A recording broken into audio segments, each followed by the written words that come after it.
Hello, this is Ashley from Crinkly Quilts. In this video, I'm going to show you how to cut your fabric for the garden hive quilt.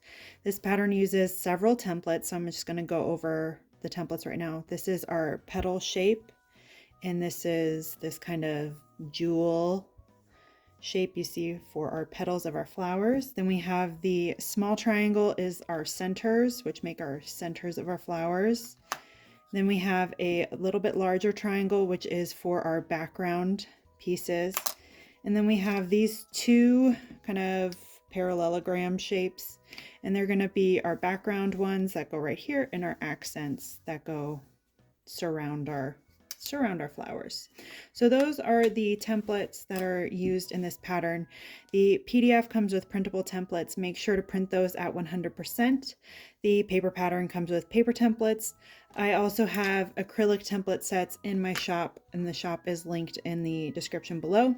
Other things you might want are this grippy non-slip coating spray. I use this on the back side of all my templates to make them, oops, I shook ya, to make a non-slip, and then also just a regular rotary cutter. All right, let's get this party started. First, we're going to cut our petals. So this is for the solid version. We have our width of fabric folded in half. You can also do this for the multicolor version if you're using yardage and not fat quarters. We have our width of fabric right here, folded in half, template at one side. We're just gonna cut these edges off. Oops, sorry, bumped the table. And then the other side, try not to go too far off on the short side, like up into here, because you're gonna cut your next piece along there. So then you flip the template over. So see how that, you're gonna use this seam right here. So try not to cut into that area, but as long as it's not more than like 1/8 of an inch, you should be fine. So then you cut this way, and then you're just going to keep flipping it over until you've cut all your pieces. Oops, switch this way. And you should get 8 petals per width of fabric. So here we have the fat quarter, and I'll show you how I approach the cutting of the fat quarters.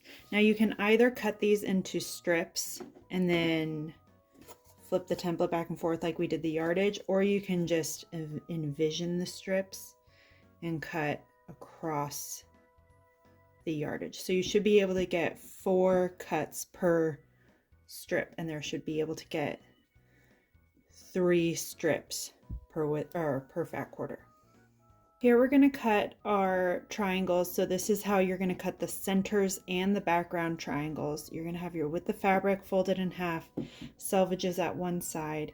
You're just going to align your triangle, either the center or the background triangle, up with the edges of your fabric and give it a little cut. I do recommend cutting the notches out. It makes life a lot easier when you go to piece your blocks together. And then you just flip your triangle over 180 degrees and cut the other direction.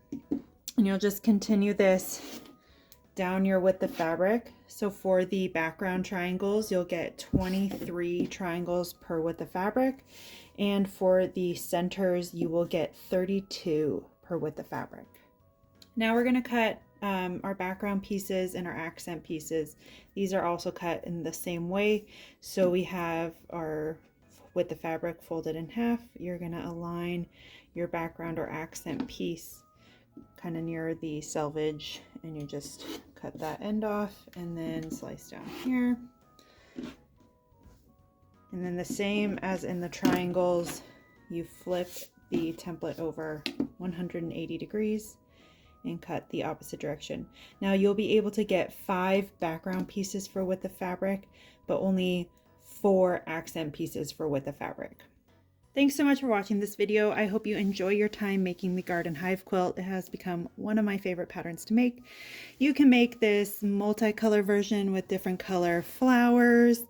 You can also mix up the petals. As you see with this version, I did kind of a scrappy background, so you can just look at the cutting instructions, see how many width of fabrics you need, and just cut in various different shades of the same color to kind of make an interesting scrappy background. There's also the solid version, which you can see here, where all the pieces are the same. So there are all these white flowers, this lighter blue background, this yellow center, and the navy blue accent. Please share your quilts with me. I'd love to see them. You can share them on Instagram. You can send them to me on via email. And yeah, I'll talk to you later.